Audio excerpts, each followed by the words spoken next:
Hello everyone, मैं हूं Darshan Bharti, teacher, district resource group Poonch.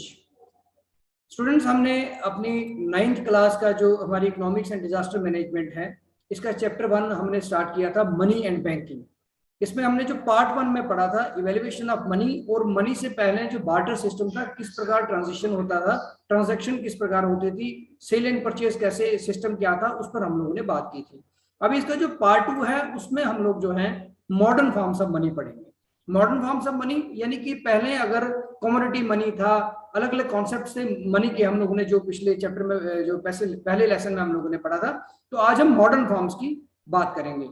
अब एक इंपॉर्टेंट चीज हमें ये समझना जरूरी है कि मनी जो है सर्कुलेशन में आई क्यों, ऐसे कौन से ड्रॉबैक्स थे बार्टर सिस्टम के अंदर, या कमोडिटी मनी, मेटेलिक मनी जो थी उसके अंदर ऐसे कौन सी प्रॉब्लम्स थी जिस वजह से मनी जो है वो सर्कुलेशन में आई। पहली इंपॉर्टेंट चीज थी कि money as a medium of exchange. पहले क्या था कि एक्सचेंज में जो हम लोग करते थे, सपोज बार्टर सिस्टम था, मैं कह रहा हूँ बार्टर सिस्टम में क्या था कि एक आदमी जो व्हीट की प्रोडक्शन करता है, वो व्हीट की प्रोडक्शन के बदले में अगर उसको कुछ चाहिए था, सपोज उसको मेज चाहिए थी या उसको शूज चाहिए थे, तो उसको क्या करना होता था कि अपनी जो व्हीट दे करके शूज लेने होते थे। लेकिन बहुत बड़ा वहां एक प्रॉब्लम ड्रॉबैक था कि वहां पर क्या था कि डबल कोइंसिडेंस नहीं था। फॉर एग्जाम्पल कि अगर मुझे शूज चाहिए तो मेरे पास व्हीट की प्रोडक्शन है, तो मैं व्हीट दूंगा उस व्यक्ति को जिस व्यक्ति के पास शूज हैं लेकिन उसको व्हीट चाहिए। मुझे तो शूज चाहिए, लेकिन जो जिससे मैं शूज लेने जा रहा हूं क्या उसको व्हीट की आवश्यकता है? तो ऐसे में बार्टर सिस्टम में हमें वो आदमी खोजना पड़ता था, यानी दो डबल कोइंसिडेंस ऑफ वांट्स की बात हम लोग करते थे। लेकिन जब मनी सर्कुलेशन में आई तो money as a medium of exchange, money एक माध्यम बन गया कि एक्सचेंज का। If you have money in your pocket you can go to the market, you can purchase anything you want to purchase. तो उस वजह से मनी जो है वो इंपॉर्टेंट हो गई जो है बार्टर सिस्टम से। With the help of money any exchange of goods and services can take place. अब मार्केट जाएं, अगर आपके पास पैसे हैं तो जो चीज आपको पसंद आती है, अगर आप एबल हैं वो खरीद सकते हैं, आपके पास उतना पैसा है and you are willing to pay, तो आप उससे वो चीज परचेज कर सकते हैं। Then money is said to be most liquid asset. अब बार्टर सिस्टम में अगर बात करें तो व्हीट जो है ज्यादा देर तक आप नहीं रख सकते, एक टाइम होगा तो वो स्पॉइल हो जाएगी, वो खराब हो जाएगी व्हीट। लेकिन मनी जो है वो मोस्ट लिक्विड एसेट माना जा सकता था among all the assets of man. हमारे पास जो भी है, मकान है वो डैमेज हो जाएगा, हमारे पास जो सपोज एनिमल कहा जाता था कि एनिमल्स जिसके पास ज्यादा थी, बार्टर सिस्टम के अंदर आप जानते हैं कि जब कमोडिटी की मनी की बात होती थी तो साल्ट जिसके पास ज्यादा है या जिसके पास ज्यादा गौ है, जिसके पास जैसे भेड़ बकरियां हैं, तो वो ज्यादा अमीर माना जाता था। लेकिन उनकी भी एक लाइफ होती है। लेकिन जब हम कंपेयर करते हैं मनी के साथ, तो मनी को मोस्ट लिक्विड एसेट कहा जाता है। वो जितना आपके पास है आप उसको ज्यादा देर तक रख सकते हैं। और मॉडर्न फॉर्म में हम जितना पैसा बैंक में रखेंगे, जितना हम सेव करना चाहें उतना सेव कर सकते हैं, वो लॉन्ग रन तक वो हमारे साथ रहता है। तो it has general acceptability and means of payment and liquid characteristics. अब देखिए क्या था कि जब डबल कोइंसिडेंस ऑफ वांट्स की हम लोग बात करते थे, इट मींस कि जब मेरे पास एक प्रोडक्ट तैयार है, मुझे दूसरा कोई प्रोडक्ट चाहिए, तो मुझे वो व्यक्ति खोजना पड़ता था। लेकिन जब हम बात करते हैं मनी की, ऐसे में क्या है कि अगर आपके पास मनी है तो आप किसी के पास भी जाए मनी लेकर के, आपकी जो भी रिक्वायरमेंट है वो आप उससे ले सकते हैं। तो इसमें जनरल एक्सेप्टेबिलिटी है, आपको डबल कोइंसिडेंस ऑफ वांट्स का जो इश्यू था वो यहाँ नहीं रहता। अब मनी इज एनीथिंग। अब मनी जो अलग अलग इकोनॉमिस्ट हैं उन्होंने मनी को डिफाइन किया है अपने अपने हिसाब से। तो जनरली कहा गया है कि money is anything serves as a medium of exchange, यानी वो सब कुछ मनी है जो आपका मीडियम ऑफ एक्सचेंज का काम करता है। Most definitions of money take functions of money as their starting point, यानी कि जो आप जिसको मनी ट्रीट कर रहे हो उसका फंक्शन क्या है, दैट इज वेरी इंपॉर्टेंट। तो money is that which money does, यानी वो सब चीजें मनी हैं मॉडर्न फॉर्म में जो मनी का काम कर रही हैं। वो आगे जाके बात करते हैं हम लोग, जैसे क्रेडिट कार्ड की बात करते हैं, एटीएम कार्ड की बात करते हैं, तो वो एटीएम कार्ड भी मनी का ही काम कर रहा है। तो according to professor Walker, money is as money does, वो मनी है जो मनी कर सकती है। अब that means the term money should be used to include anything which performs the functions of money, यानी हम उन सबको मनी में इंक्लूड कर सकते हैं जो मनी का फंक्शन परफॉर्म करते हैं। मनी के फंक्शंस क्या हैं? जैसे मैंने कह दिया कि मीडियम ऑफ एक्सचेंज, आपके पास मनी है, आप कुछ भी जाकर ले दे सकते हैं। देन मेजर ऑफ वैल्यू, जब हम पहले बात करते थे कि एक व्यक्ति के पास व्हीट है, एक के पास 4 जो है काउज हैं, तो आप मेजर ऑफ वैल्यू, आप व्हीट को और काउ को मेजर नहीं कर सकते कि किसकी वैल्यू कितनी है, लेकिन जब मनी की हम लोग बात करेंगे तो मनी कैन बी मेजर्ड। आप किसी चीज का रेट, आप दूध की बात कर रहे हैं कि अगर दूध जो है वो 60 रुपए केजी है, तो आपको आधा केजी चाहिए, तो आप आधा केजी को भी अपने 30 रुपए में कंपेयर कर सकते हैं कि 30 रुपए का आधा केजी आएगा। तो आप उसको जितना डिवाइड करना चाहें तो money can be divided. Where जब हम कमोडिटी मनी की बात करते थे, तो कमोडिटी में यू कैन नॉट डिवाइड। आपको आपके पास व्हीट लेनी है, आपने 10 केजी व्हीट लेनी है, मेजरमेंट नहीं है तो आपने 10, आपने जैसे मैं कहूँ बोरियों के हिसाब से लेनी है, तो उसके बदले काउ को आप काट नहीं सकते, काउ को आधा नहीं कर सकते, लेकिन जब मनी की बात आई तो मनी को हम मेजर कर सकते हैं। देन यूनिट ऑफ अकाउंट, अब उसका एक यूनिट है, यूनिट वैल्यू है उसकी। Then since general acceptability is the fundamental characteristics of money, therefore money may be defined as anything which is generally acceptable by the people in exchange of goods and services or in repayment of debts। यानी कि बात करें हम anything which is generally acceptable, वो सब चीजें जो generally acceptable हैं बाय पीपल इन एक्सचेंज। जब आप किसी से कुछ लेते हैं, for example in present era when you go to any shopping mall, आप कुछ भी परचेज करते हैं तो आप if you don't have currency in your pocket, तो आप उसमें क्या कर सकते हैं कि अपना कार्ड के जरिए आप अपनी पेमेंट कर सकते हैं। That comes in modern form of money. Then functions of money, यानी इन जनरल टर्म्स मैंने कहा कि उसके मेन फंक्शन क्या है पूरे इकोनॉमिक सिस्टम में, to facilitate the exchange of goods and services. पहले क्या था कि बार्टर सिस्टम में कोई ऐसा माध्यम नहीं था जो फैसिलिटेट करे खरीद और फरोख्त में, लेकिन आज किसी ट्रेड को स्मूथ चलाने के लिए मनी जो है एक इंपॉर्टेंट फंक्शन प्ले करती है। तो इट्स बेसिक कैरेक्टरिस्टिक क्या है, वो हमने कहा कि जनरल एक्सेप्टेबिलिटी।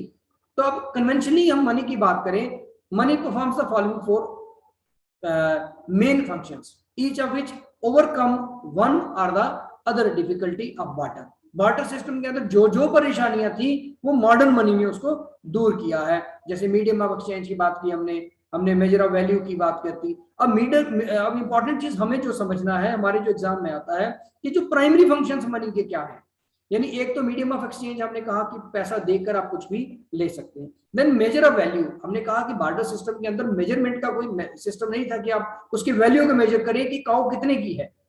काउ के कंपैरेटिवली हम गोट्स की कंपेयर बात करते हैं, 2 गोट्स 10 काउ 10 या 2 काउ या 20 गोट्स को तो कहते थे, लेकिन हम मेजर नहीं कर पा सकते थे इंडिविजुअल किसी गुड्स की या क्वांटिटी किसी की हम मेजर नहीं कर पा सकते थे उसकी वैल्यू।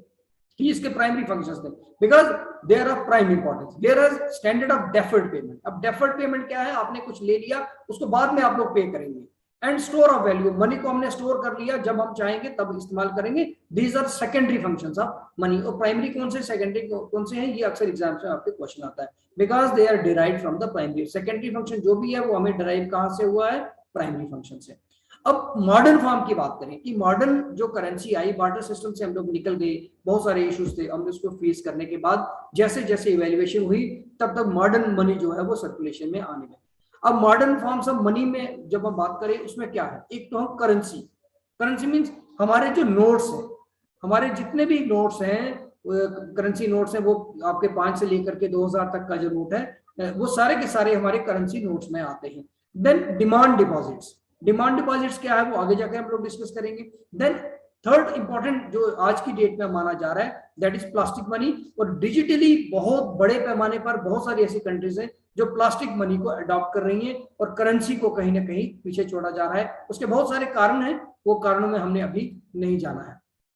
अब एक बात करूं कि पहले एक समय था जब मेटेलिक मनी हो, over the years the form of money has changed. हम लोगों ने देखा है कि ये जो कॉइन्स से आप देखते हैं कि लगातार जो भी राजा महाराजा आते थे तो वो क्या करते थे कि अपने हिसाब से नई करेंसी, नए कॉइन्स जो है वो लागू करते थे, अपने राज्य के नाम से वो नए लागू करते थे। उसकी वजह थी कि उनकी अपनी इंट्रिंसिक वैल्यू थी ये, यानी कि सोने का सिक्का है तो सोने की अपनी वैल्यू है, सोने का मार्केट में उसकी मेजर वैल्यू क्या है, उसकी अपनी इंट्रिंसिक वैल्यू, यानी सोना है आप उसको रख देंगे, सोने को इस्तेमाल करेंगे तो उसको वही वैल्यू मिलनी है।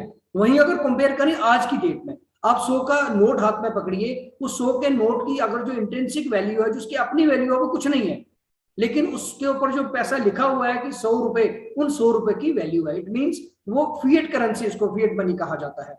फिएट मनी मींस उसकी अपनी वैल्यू नहीं है, लेकिन जब हम मेटेलिक कॉइन्स की बात करते थे, वो कॉपर का था, सिल्वर का था, ब्रॉन्ज का था, उनकी अपनी एक वैल्यू होती थी जिसको हम इंट्रिंसिक वैल्यू कहते थे। अब पेपर मनी जैसे सर्कुलेशन में आई, तो paper money at present has occupied very important place in the monetary system of all countries. हर एक देश के अंदर अपनी करेंसी जो है वो प्रिंट होती है, वही सर्कुलेशन में होती है, उसी से हम सेल एंड परचेज जो भी हम करते हैं। The paper money is used to refer to the government notes. Paper money जब हम बात करते हैं, इट मींस के जो गवर्नमेंट के नोट्स हैं हम उनकी बात करते हैं, और उनको करता कौन है issue? Central bank of India. जिस भी देश की करेंसी होती है, आप जानते हैं कि हर देश की अपनी करेंसी होती है, उसकी अपनी पहचान होती है। जैसे राजे महाराजे अपनी अपनी करेंसी, अपने सिक्के जो है मार्केट में चलाते थे, तो आज की डेट में हर एक करेंसी अपने देश की अपनी करेंसी होती है। आप जब हम यूएस में जाएंगे तो यूएस डॉलर की बात करेंगे, तो रेशियो कहीं जो है यूरो करेंसी है, कहीं सेंट है, कहीं अलग अलग करेंसी है, अलग पाकिस्तान की अलग है, नेपाल की अलग है, हर एक देश की अलग है, और उसका जो सेंट्रल बैंक होता है वही जो है वो उसको अथॉरिटी होती है जो उसको इशू करती है।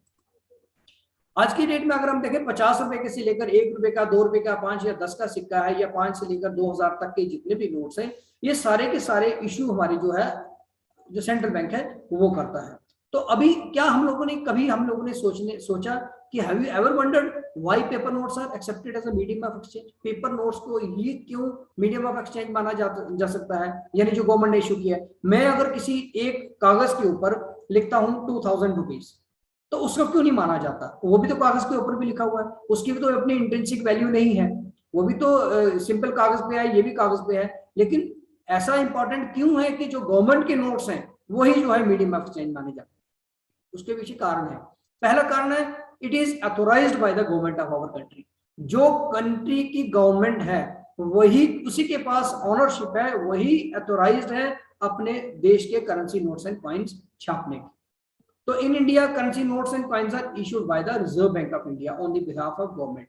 तो इंडिया के अंदर जो है वो रिजर्व बैंक ऑफ इंडिया जो है उसके पास अथोराइजेशन है कि वो गवर्नमेंट के बिहाफ पे अपना जो है करेंसी नोट्स एंड कॉइन्स को प्रिंट कर सकती है।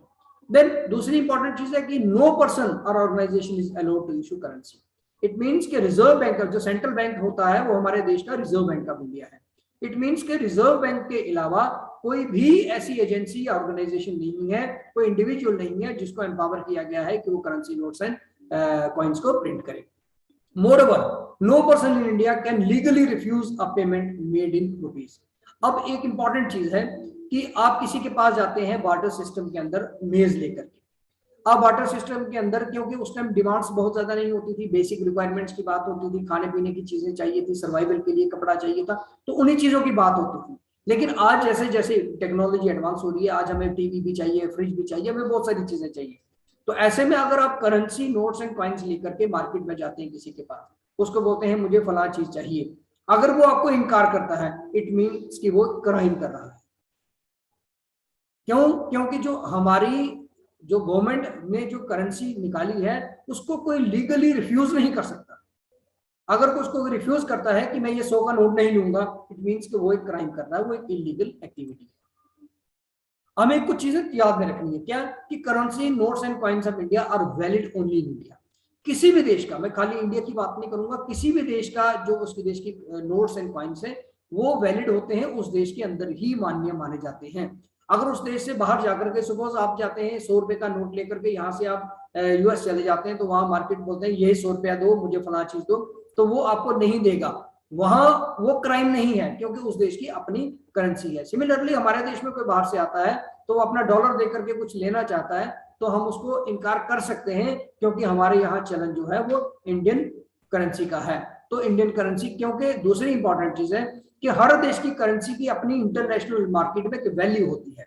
सपोज डॉलर और रुपये को हम कंपेयर करें तो वो अलग अलग, डॉलर का जो प्रेजेंट मार्केट में अपना 70, 90, 80 रुपीज या वटेवर प्राइस जो करंट अभी प्राइस चल रहा है, तो वो रुपये के बराबर है, यानी 80 रुपीज देंगे तो हमें $1 मिलेगा। इट मींस इंटरनेशनल मार्केट में इसकी अलग अलग रेट्स होते हैं, इसीलिए अलग देश में अलग करेंसी है तो लेन देन भी उसी करेंसी में होगा जिस देश की। कई जगह एक्सेप्टेबल होती है लेकिन उसके पीछे कुछ ले लेते हैं, लेकिन वो इंटरनेशनल मार्केट में बाद में उसको एक्सचेंज किया जाता है। लेकिन आप अपनी करेंसी को दूसरे देश में जबरन नहीं चला सकते वहां के रूल्स के मुताबिक। Then every country has its own, मैंने कह दिया कि आपको अपनी, हर देश की अपनी करेंसी होती है। देन अब बात करें कि हमारे पास कोई भी व्यक्ति है, चाहे वो गवर्नमेंट सर्वेंट है चाहे वो प्राइवेट है, हम सब लोगों के पास करेंसी होती है, हमारे पास पैसा होता है और जितनी हमें जरूरत होती है हम उतना पैसा खर्च भी करते हैं। लेकिन अब यहाँ बात आई कि बैंक्स जो है गवर्नमेंट ने जो है, कुछ प्राइवेट बैंक्स होते हैं, कुछ गवर्नमेंट बैंक्स होते हैं। तो बैंक्स की इंपॉर्टेंस क्या है हमारी लाइफ में? सबसे पहले कि हम लोग जानते हैं कि bank is an institution that deals in money. Bank क्या है कि वो एक ऐसा इदारा है जिसका काम है मनी से डील करना। अब मनी कौन सी, किस मनी से वो डील करेगा? The important function of bank is collection of savings of the public. It means कि हमारे पास जो सेविंग है, हमारे पास, फॉर एग्जाम्पल मैं कहता हूं कि एक एम्प्लॉय है या एक व्यक्ति है, वो महीने का 10,000 रुपया कमाता है। अब हम लोग जानते हैं कि हम जितना भी कमाते हैं, मेजोरिटी ऑफ द पीपल जो है वो सारा का सारा जो है वो कंज्यूम नहीं कर देते। यानी अगर एक 10,000 रुपया किसी की सैलरी है तो हो सकता है वो 5,000 रुपया वो कहीं अपने खाने पीने पे खर्च करता हो, 3,000 रुपया किसी और काम पे, मिसलेनियस एक्टिविटीज पे खर्च करता है, तो कहीं ना कहीं उसके पास 2,000 रुपया बच जाता है। अब वो जो 2,000 उसके पास बच जाता है तो उसको वो क्या करता है, सेव करता है। वो पहले क्या होता था कि बार्टर सिस्टम में जो चीजें एक्स्ट्रा होती थी वो अपने पास सेव करते थे, बाद में खराब हो जाती थी या देते थे तो उसमें एक्सचेंज में प्रॉब्लम आती थी, तो उसी वजह से जो है करेंसी मार्केट में आई। लेकिन आज आपके पास जो एक्स्ट्रा मनी हो जाती है उसको आप सेव कर सकते हैं। तो वो सेव करने के लिए गवर्नमेंट इंस्टीट्यूशन जो हैं, कुछ गवर्नमेंट के private institution, as per directions of the government, जो गवर्नमेंट के रूल्स है उसके मुताबिक प्राइवेट बैंक्स भी बने हैं। तो हमारी जो एक्स्ट्रा मनी होती है हम वहां सेव करते हैं। तो सेव करने के बाद क्या होता है कि वही बैंक जो होता है हमारे लिए हुए पैसे का आगे लोन्स के लिए इस्तेमाल करता है और बदले में हमें रिवार्ड के तौर पर इंटरेस्ट देता है। In simple words, bank mean an institution which receives funds from the public and gives loan to those who need them. अब गवर्नमेंट की बहुत सारी स्कीम्स होती हैं जो गवर्नमेंट जो है लोन प्रोवाइड करती है सब्सिडी के थ्रू किसी बैंक के। तो बैंक के पास अपना पैसा तो नहीं होता, तो बैंक क्या करता है कि हमारी जितनी भी सेविंग्स बैंक के पास होती है उसी को क्रेडिट क्रिएशन करके उसको आगे जो है नीडी लोग जो अपना लोन लेकर के अपना व्यवसाय करना चाहते हैं या किसी पर्पज के लिए लोन लेना चाहते हैं तो उनकी हेल्प की जाती है। और बैंक उनसे भी बाद में इंटरेस्ट लेता है, जितना पैसा देता है उसमें सूद तो वसूलता है, लेकिन मनी हमारी वहां जमा होती है, एज ए रिवार्ड जो होता है वो हमें इंटरेस्ट दिया जाता है। और ये भी इकोनॉमिक्स में माना जाता है कि अगर आप प्रेजेंट कंजम्पशन से एब्सटेन करते हैं, अभी आप उस पैसे का इस्तेमाल नहीं करते हैं, किस लिए? For future purpose. बहुत सारे लोग, हम लोग सोचते हैं कि अभी का पैसा बचाया हुआ फ्यूचर में हमें काम आएगा, तो वो पैसा हम अभी बचाते हैं, लेकिन बैंक उसको अपने पास रख करके हमें इंटरेस्ट के रूप में उसको देता रहता है। वो अलग अलग फॉर्म्स हैं बैंक में, चाहे फिक्स डिपॉजिट में रखते हैं, रेकरिंग में रखते हैं, तो वो पैसा हमें इंटरेस्ट के तौर पर मिलता है और लॉन्ग रन में हमें वो पैसा हमें काम आता है। अब तीसरा क्या है कि people deposit their extra money in the bank by opening a bank account in their name. हम लोग अपना बैंक में अकाउंट पैसा जमा कराते हैं तो उसको एक अकाउंट खोला जाता है, जो आदमी वहां पर बैंक में पैसा जमा कराता है उसके नाम से अकाउंट खुलता है और उसी अकाउंट में आपका पैसा जमा होता रहता है। जब भी आप निकलवाएंगे तो विद इंटरेस्ट आपको वहां से मिलेगा। तो bank accepts deposits from the public and also pay some interest on the deposits. In this manner people feel their money is safe and also earn some extra amount called interest। तो हम लोगों को bank का एक important ये भी function रहता है कि हमारी मनी वहां सेफ रहती है।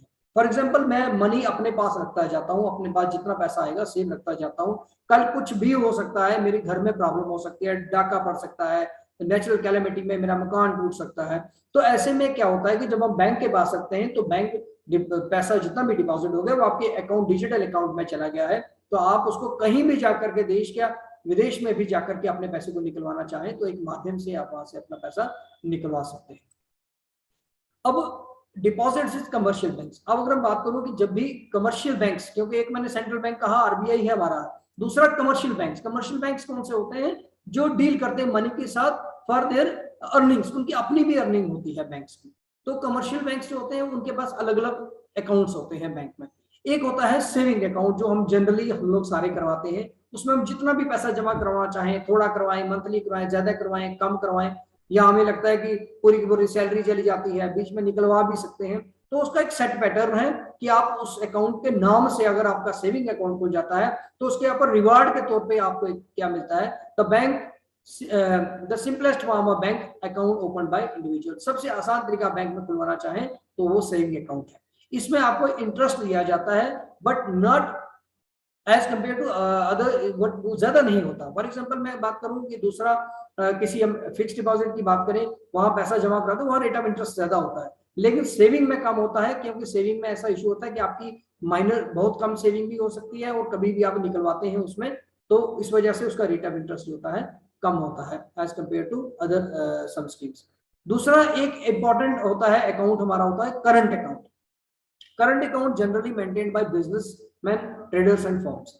अब क्या होता है कि हम लोग तो अपनी सेविंग, जितना पैसा मैंने बताया कि 10,000 रुपये हमारे पास इनकम थी, मैंने 8,000 खर्च कर लिया तो 2,000 मैंने बैंक में डिपॉजिट करवा दिया। हर महीने थोड़ा थोड़ा करवाता रहता हूँ, जब जब जरूरत आती है निकाल लेता हूँ। लेकिन जब हम किसी बिजनेसमैन की बात करते हैं, किसी ट्रेडर की बात करते हैं, तो ट्रेडर्स क्या करते हैं कि ट्रांजेक्शन दिन में 10 बार भी हो सकती है, तो महीने में भी 10 बार हो सकती है।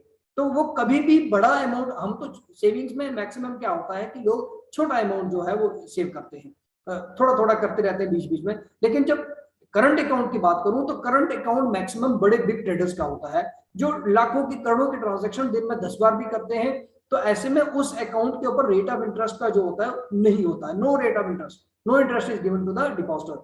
करंट अकाउंट में क्योंकि आप कभी भी निकाल सकते हैं, सिर्फ उसका माध्यम ये है बैंक के कि आपका मनी वहां सेव है और इजीली ट्रांजैक्शन इसका हो जाता है।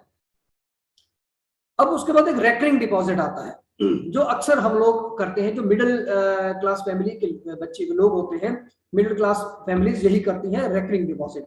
रेकरिंग में क्या होता है कि money in these accounts is deposited in monthly instalments for fixed period. उसमें क्या होता है कि हम अपना पैसा सपोज 2,000 रुपया पर मंथ हम रेकरिंग डिपॉजिट में करवा देंगे। वो हम लोग फिक्स करते हैं कि हमें 5 साल के लिए करवाना है, 10 साल के लिए करवाना है, 15 साल के लिए करवाना है। वो फिक्स एक बैंक का अपना सिस्टम होता है कि 5 साल के लिए करवाएंगे तो आपको इतना इंटरेस्ट मिलेगा, 10 साल के लिए करवाएंगे तो इतना इंटरेस्ट मिलेगा, 20 साल के लिए करवाएंगे तो इतना इंटरेस्ट मिलेगा। अकॉर्डिंगली बैंक हमें ईयर्स के हिसाब से जो है वो रेट ऑफ इंटरेस्ट देता है। एक नेक्स्ट हम बात करेंगे फिक्स्ड डिपॉजिट की। अब फिक्स्ड डिपॉजिट क्या होता है? फिक्स्ड अपने आप में खुद बता रहा है कि ये फिक्स है। इट मींस कि आप 5 साल के लिए कर रहे हैं, आप 10 साल के लिए कर रहे हैं, आप 20 साल के लिए कर रहे हैं, तो वो फिक्स्ड है। तो ये deposits in fixed account are time deposits, वो उसको टाइम डिपॉजिट भी कहा जाता है फिक्स्ड डिपॉजिट्स को, कि आप कितने सालों के लिए अपना पैसा बैंक में जमा करवा रहे हैं। दीज अकाउंट्स की highest rate of interest to the depositors. जब मैंने कहा ना कि हम रेकरिंग की बात करते हैं या सेविंग अकाउंट्स की बात करते हैं, तो सेविंग में कम रेट ऑफ इंटरेस्ट है, रेकरिंग में थोड़ा उससे बढ़ के है। लेकिन जब फिक्स्ड डिपॉजिट की बात करते हैं, इट मींस कि हम अपनी मनी को लंबे समय के लिए बैंक के पास छोड़ रहे हैं। तो लंबे समय तक वो बैंक क्या करेगा कि उसका ऐसा नहीं है कि आपने ज्यादा देर के लिए पैसा जमा करवा दिया तो इसलिए आपको बैंक जो है रेट ऑफ इंटरेस्ट ज्यादा दे रहा है। इसकी वजह दूसरी है। दूसरी क्या है कि बैंक को पता है कि आपने अपना पैसा 10 साल के लिए 10 लाख रुपए जमा करा दिया, तो वो 10 लाख आप 10 साल तो मांगने वाले नहीं है, लेकिन उस 10 लाख का बैंक कैसे सही इस्तेमाल करे, इसलिए बैंक उसकी क्रेडिट क्रिएशन करता है। यानी उस 10 लाख को हो सकता है कि 10 अलग अलग लोगों को लाख लाख रुपए लोन दे दिया जाए। तो इसी प्रकार इसी पैसे को आगे यूज करके बैंक अपनी कमाई करता है, तो उसी में से आपको जो होता है वो आपको रिटर्न में जो है इंटरेस्ट मिलता है। अब जो होता है मॉडर्न मनी की जब हम बात करते हैं, तो बैंक्स में के अलावा एक प्लास्टिक मनी का कॉन्सेप्ट जो है पिछले कई सालों से चलन में आया है। अब प्लास्टिक मनी क्या है? प्लास्टिक मनी ऐसा नहीं है कोई प्लास्टिक का नोट है कोई जो आपको मिल गया, वो आपको फटेगा नहीं, बारिश में गीला नहीं होगा, ऐसा नहीं है। प्लास्टिक मनी मीन्स ये, अब हम बात करें अगर पेपर मनी की, तो paper money can easily be spoiled and has no durability. अब पेपर का जो मनी होता है, अब उसको आप पॉकेट में रखिए, बारिश में जाएंगे तो भीग जाएगा। अब नोट को कितना भी बचा के रखेंगे, नोट अक्सर धीरे धीरे स्पॉइल होना शुरू हो जाता है। तो ऐसे में उसकी ड्यूरेबिलिटी नहीं रहती, ज्यादा देर तक अपने नोट्स को घर में भी नहीं रख सकते। आप कभी देखेंगे बड़ी जगह कई बार छापे पड़ते हैं, तो घर में जब नोट्स मिलते हैं तो बहुत सारे नोट्स पुराने मिलते हैं, तो अगर बहुत 10, 20, 30 साल तक रखे जाएं तो वो बोसीदा होने शुरू हो जाते हैं। तो ऐसे में प्लास्टिक मनी का चलन जो है, इन सबको देखते हुए मार्केट में इंटरनेशनली और नेशनली इसको एक्सेप्ट किया जा रहा है। अब प्लास्टिक मनी यानी क्या? Plastic money refers to hard plastic cards. ये वो वाले प्लास्टिक कार्ड्स होते हैं which we use every day in place of actual bank notes। अब हम क्या करते हैं कि मैंने बोला कि अभी मॉडर्न सोसाइटी में आपने देखा कि चलन जो है वो पुराना जो है वो करेंसी नोट्स का, इंटरनेशनली आप देखें बहुत सारे ऐसे देश हैं जहां पर नोट, आप मार्केट में जाए या पैसे निकाल कर देंगे तो लोग अजीब नजर से आपको देखेंगे। तो अभी मेरे हाथ में जो आप ये देख रहे हैं, तो ये जो है इसको हम जो है प्लास्टिक मनी के रूप में देखते हैं। यानी ये प्लास्टिक कार्ड्स हैं which we use every day. हम लोग अलग कहीं भी जाते हैं, शॉपिंग करते हैं, तो हम प्लास्टिक कार्ड से, अपने एटीएम कार्ड से हम अपनी मनी का जो ट्रांजैक्शन करते हैं। तो सच एज अब कैश कार्ड्स इसको कहेंगे, क्रेडिट कार्ड्स भी हैं, देन डेबिट कार्ड्स कहा जाता है, देन प्रीपेड कैश कार्ड्स भी कुछ होते हैं, कुछ स्टोर कार्ड्स भी होते हैं जो एक कहीं पर्टिकुलर एरियाज में यूज किए जाते हैं। अब एक डेबिट कार्ड की पहले मैं बात कर लें कि डेबिट कार्ड क्या होता है। Debit card is also known as bank card. ये एक प्लास्टिक का कार्ड होता है that provides the card holder electronic access to his or her bank account. तो ये जो कार्ड है ये आपको एक्सेस देता है आपके अपने अकाउंट से। फॉर एग्जांपल अगर आप हम इसको ये भी कहते हैं कि the card where accepted can be used instead of cash when making purchases. Mostly the debit card is used as ATM card. इसको ऑटोमेटेड टेलर मशीन भी कहा जाता है। तो एटीएम ट्रांजैक्शंस जो होती है सारी हम इससे करते हैं। एटीएम ट्रांजैक्शन यानी कि हम मैंने कहा कि शॉपिंग मॉल में जाते हैं, आपको कुछ लेना है, वहां से आपके पास पैसा नहीं है तो आप बोलते हैं आप यहाँ एटीएम कार्ड यूज कर सकते हैं, तो आप उसमें भी आप जो है अपने इससे पैसा डेबिट कार्ड से भी आप अपना ट्रांजैक्शन कर सकते हैं। सेकंड, आज की डेट में बहुत सारे लोग जो है वो ऑनलाइन शॉपिंग करते हैं। ऑनलाइन शॉपिंग में किसी भी एजेंसी से आप शॉपिंग कर रहे हैं, ऑर्गेनाइजेशन से आप कर रहे हैं, आप पैंट ले रहे हैं, शर्ट ले रहे हैं, कंप्यूटर का सामान ले रहे हैं, जो भी आप घर के अंदर चीजें ले रहे हैं, तो आप क्या करते हैं कि उसमें अपना वहां मांगा जाता है कि ट्रांजैक्शन आप कैसे करेंगे, क्रेडिट कार्ड से करेंगे, आप डेबिट कार्ड से करेंगे। तो अगर डेबिट कार्ड से करते हैं तो वो बोलेगा आप अपना डिटेल दीजिए, इसमें आपका कार्ड का नंबर क्या है, वो आप डालते हैं। तो उसके बाद वो सीवी नंबर डालते हैं। देन अगर सिक्योरिटी उसमें लगी है, सेटिंग्स है, तो आपके ईमेल पे भी आपके मोबाइल पे आपका अगर नंबर लिंक है तो आपको क्या हो जाएगा, उसका ओटीपी आ जाएगा। ओटीपी भरेंगे तो आपके अकाउंट से पैसे कट जाएंगे। तो ये आजकल इंटरनेशनली और नेशनली बहुत बड़े पैमाने पर डेबिट कार्ड्स का इस्तेमाल हो रहा है। इसके बाद क्रेडिट कार्ड की बात करें। अब क्रेडिट कार्ड क्या है कि credit card allows the card holders to pay for goods and services based on the holders promise to pay for them. It means कि आप जिस बैंक का आपके पास क्रेडिट कार्ड है, फॉर एग्जांपल मैं एचडीएफसी का बैंक का क्रेडिट कार्ड मैंने बना लिया है, तो बैंक ने the issuer of the credit card creates a revolving account and grants a limit of credit to the consumer, या जो इसको यूज कर रहा है, from which the user can borrow money for payments to the seller as a cash advance. अब क्या है कि मैंने किसी बैंक का क्रेडिट कार्ड बनवा लिया, तो उस क्रेडिट कार्ड में कहीं 60,000 से लेकर के लिमिट बनना 3 लाख तक की लिमिट होती है कि आप इसको मंथली जो है वो क्रेडिट बैंक से ले सकते हैं। इट मींस कि आपके अकाउंट में वो पैसा है, आप उस पैसे को यूज करेंगे, यूज करके बाद में आप उसको बैंक में जो उसको रीपे कर देंगे। उसमें बहुत सारी कंडीशंस होती हैं। अब इसमें क्रेडिट कार्ड में इंपॉर्टेंट चीज क्या है कि आपको, जैसे मैंने कहा ना, उसमें सीवी नंबर होता है, वो आपको पूरा नंबर डालना पड़ता है, ऐसा नहीं है। क्रेडिट कार्ड में सिक्योरिटी पॉइंट ऑफ व्यू से देखा जाए, क्रेडिट कार्ड में काफी रिस्क भी रहती है, क्योंकि यहाँ आपको ओटीपी आ जाएगा, वहां आपको ओटीपी नहीं आएगा, वो आपके सीधे अकाउंट से कट जाएंगे। दूसरा इंपॉर्टेंट चीज ये है कि अगर आप विद इन टाइम स्पेन, आपको बैंक जब क्रेडिट कार्ड आप यूज कर रहे हैं तो उसका एक लिमिट टाइम होता है, अगर उस टाइम के अंदर आप रीपे नहीं करते हैं बैंक को, तो बैंक उसके आपके ऊपर पेनल्टीज भी लगा सकता है, तो उसका रेट ऑफ इंटरेस्ट भी बहुत ज्यादा होता है। तो कुल मिलाकर अगर बात करें कि तो आज की इस मॉडर्न मनी की बात करें, तो वो क्रेडिट कार्ड हो, डेबिट कार्ड हो, आपका बैंक अकाउंट जो है उसके थ्रू ऑनलाइन आप देखते हैं कि आप ट्रांजैक्शन करते हैं, तो थर्ड एक इसका इंपॉर्टेंट रहता है। हम आगे बहुत सारी चीजें बैंक के अलग अलग अकाउंट्स को खुलवाने का प्रोसीजर क्या रहता है वो हम थर्ड पार्ट में पढ़ेंगे। अभी हमारे लिए इंपॉर्टेंट ये है कि अभी मॉडर्न मनी में क्रेडिट कार्ड, प्लास्टिक मनी जो है वो इंपॉर्टेंट है, और आज की डेट में बहुत सारे मोबाइल में एप्स यूज करते हैं, उस एप्स के थ्रू वो लिंक होते हैं आपके बैंक के साथ, आप उससे परचेजिंग भी कर सकते हैं। सेकंड, आपके पास है कि जिस भी अकाउंट में बैंक में आपका अकाउंट है, उस बैंक की ऐप होती है। फॉर एग्जांपल जेके बैंक की बात करूं तो उसका एमपे है, तो आप एमपे जो है वो आपका कनेक्टेड है आपके बैंक अकाउंट के साथ, तो आप एमपे के थ्रू आप किसी को पेमेंट कर भी सकते हैं, किसी को पैसा ट्रांसफर भी कर सकते हैं, आप बिजली का बिल भर सकते हैं, आप घर में पानी का बिल भर सकते हैं। तो बहुत सारी ट्रांजैक्शन जो है मॉडर्न मनी में हम लोग कर सकते हैं। तो इन चीजों को ध्यान में रखते हुए एक एक चीज को हम लोग अंडरस्टैंड करें और एग्जाम को अकॉर्डिंगली हम लोग प्रिपेयर करें। अगले हम चैप्टर में हम लोग बात करेंगे, जो इसका अगला चैप्टर नहीं अगला पार्ट होगा यूनिट 3 का, कि बैंक के बाकी जो कंपोनेंट्स है कैसे हम अकाउंट खुलवा सकते हैं, और उस अकाउंट में अलग अलग चीजें, उसकी फीचर्स क्या क्या होते हैं, इन सब पर हम लोग डिटेल बात करेंगे। आज में इतना ही काफी है, अगले चैप्टर के लिए तैयार रहिएगा। तब तक दीजिए मुझे इजाजत। जय हिंद।